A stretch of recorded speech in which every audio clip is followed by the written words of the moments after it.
allez bien. Aujourd'hui, on va résumer et parler de l'histoire des rois mérovingiens. Alors, c'est parti. Alors, d'où viennent ces rois mérovingiens?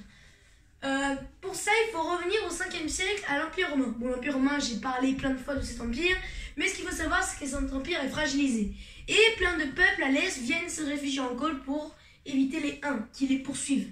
C'est un peuple qui se démarque un peu des autres, les Francs, les Franciliens, où il y a plusieurs Francs, mais on s'en fiche. C'est les Franciliens avec la capitale Tournai qui les intéresse. Leur premier chef est Clodion le Chevelu. À sa mort, il a un fils, Mérovée, qui a un fils, Childebert. Et Childebert, il a participé à la bataille des champs cataloniques en 451 contre Attila le Hun avec les forces romaines. Childebert est un moment exclu de la cour, puis il revient avec Bathilde, sa reine, sa femme surtout, pour revenir dans son royaume des Franciliens. À sa mort, c'est Clovis Ier qui monte à l'âge de 15 ans. Et ce Clovis n'est pas inconnu car c'est un grand guerrier qui va s'allier aux Francs-Rougon pour fusionner avec eux et attaquer les Romains et les battre en 486 à la bataille de Soissons contre Sigarius Ier qui le tue. Et cela met définitivement fin à la présence romaine en Gaule. Et Clovis Ier va enchaîner d'autres victoires, comme par exemple la bataille de Tolbiac en 496, où au passage il se refait baptiser en 496 et 507 par l'évêque Saint-Rémy et 3000 de ses guerriers. Puis il enchaîne à la bataille de Vouillon en 507 contre les Visigoths, mais il n'arriva pas à prendre le royaume burgond. Il mourut en 511 à l'âge de 46 ans. Il a 4 fils, mais c'est pas ces 3 fils qui s'intéressent, c'est plutôt Clotaire. Clotaire, c'est le Benjamin, le dernier fils de Clovis Ier. Mais Clotaire va enchaîner plusieurs victoires. Il va profiter de la mort de ses frères pour récupérer le royaume des Francs, et en 558, il devient roi de tous les Francs. On ne profitera pas longtemps puisqu'il meurt 3 ans plus tard en 561. Il divise encore le royaume des Francs en 4, à ses 4 fils, mais là, ces 4 fils mourus, il y a 2 petits-fils de Clotaire Ier qui se partagent la succession. Childebert II et Clotaire II. Childebert II a un petit-fils, Sigebert II, sauf qu'il meurt en 613 à la même année de son début de règne. Clotaire II récupère donc le royaume de Childebert II pour devenir roi de tous les Francs. Pendant son règne, il va mettre le traité de Clotaire II en 614 qui va mettre fin aux 50 ans de troubles après Clotaire Ier qui aura ravagé le royaume des Francs, surtout avec Frédégonde et Brunehaut. Et Clotaire II va mettre de l'ordre dans le royaume. À sa mort en 629, il laisse un royaume calme et apaisé. Il va aussi laisser plus de privilèges aux nobles et aux barons, ce qui va affaiblir les rois mérovingiens.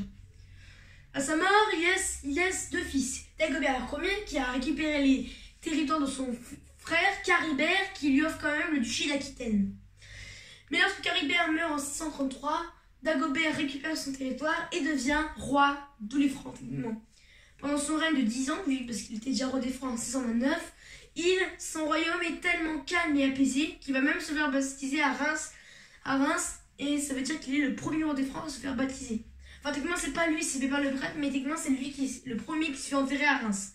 Bref, pendant ces 10 ans de règne, Dagobert est le dernier bon roi mérovingien qui laisse un royaume calme et apaisé. Et pourquoi je dis ça?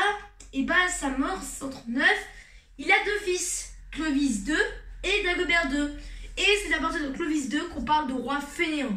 Alors, d'où vient ce roi fainéant de Clovis II à Childéric III, le dernier roi des Francs, en 751? Et bien en fait, c'est un écrivain de Charlemagne qui prétend que le roi mérovingien était gros, faible et qui se déplaçait sur des chars à bœufs. Bon, évidemment, c'est pour ridiculiser l'image des mérovingiens, mais c'est faux, hein.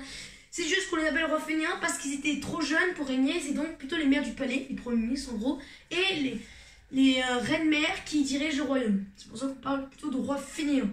Et ces mères du palais viennent avec la nécessité des Pépinides avec Pépin Ier de Landen. Il va prendre rapidement d'influence avec son fils, Pépin II de Herstal, puis Charles Martel, surnommé Charles Martel parce qu'il frappait ses ennemis comme ça. Et Charles Martel va avoir beaucoup d'influence car en 732 ou 733, il bat les Arabes à Poitiers. On ne sait pas trop sûr qu'il vient de Poitiers, mais on pense que c'est Poitiers. Et les repousse définitivement hors de France. Et il va prendre plus d'influence, il va être couronné demi-roi. Il n'est pas roi, mais il est presque roi par le pape. Et justement, c'est son fils Pépin III, dit le bref, parce qu'il était petit, qui va devenir maire du palais. Et il va installer sur le trône Childéric III après quelques années d'intérim pendant que Charles Martel gouvernait le royaume en tant que maire du palais. Finalement, en réalité, c'est Pépin le Bref, évidemment, le vrai manipulateur.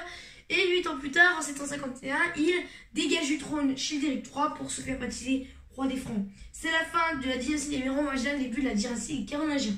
Même si un petit historien, on met abonnement, un like, un commentaire, bisous bisous.